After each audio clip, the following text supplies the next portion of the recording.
Good morning. Welcome again to Morning Devotions. Thank you again so much for our time together. Looking forward to seeing you in the services tonight as we continue the gifts and the power of the Holy Spirit, understanding that we're supernatural people.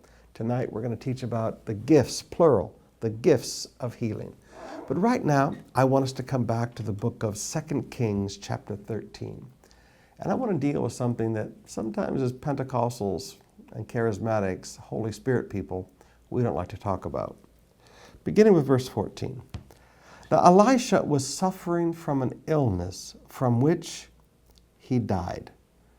Jehoash, son of king of Israel, went down to see him and wept over him. My father, he cried, the chariots of horsemen and of Israel. Now I want you to notice several things here. Number one, Elijah was suffering from an illness from which he died. Now this is a man that saw tremendous miracles. This is a man whose ministry saw great healings, but he was suffering from an illness from which he died. Secondly, I want you to notice that even while he was sick of an illness from which he died, the king goes to him and asks for ministry. The king is panicked. Now Elisha ministers to him. Get a bow and take some arrows. He talks about shooting through the window and then smashing the arrows into the ground. You know the story well. But I just want you to notice the truth that he continued to minister prophetically. He continued to minister in the power of the Holy Spirit, though he was sick of an illness of which he died. And then I want you to notice that he did die, verse 20, and was buried. And then I want you to notice, verses 20 and 21, that after he died and was buried and the flesh rotted off his bones and the only thing left there that was bones, somebody threw a dead man on top of his bones, and the man was raised from the dead. There was still supernatural life in those bones.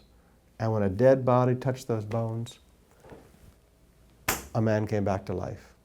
Now you look at that and you just shake your head and go, no, wait a minute. There's so much life in these bones that God had such a touch of God upon this man's life that even his bones brought somebody back from the dead.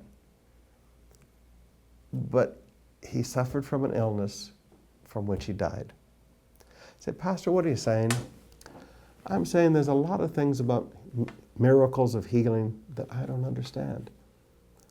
I don't get it. I watched how God healed my grandmother of uterine cancer.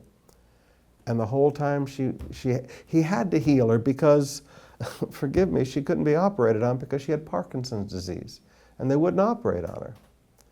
But she died of the Parkinson's. The Parkinson's never went away. But she got healed of the uterine cancer. Now, I've seen a lot of strange things in my life. I don't understand miracles of healing. The Bible teaches me to lay hands on the sick and they shall recover. I believe it and I do it.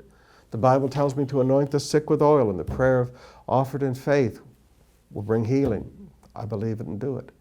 I believe in the gifts of healing. We'll be preaching about it tonight in the services. But I'm not saying that I understand everything about healing. Here was a man, had an illness from which he suffered unto death. When he dies, his flesh rots away. There's still so much miracle power in this man's life that when a dead body is thrown on him, the guy comes back to life. God is God, and I quit trying to figure him out.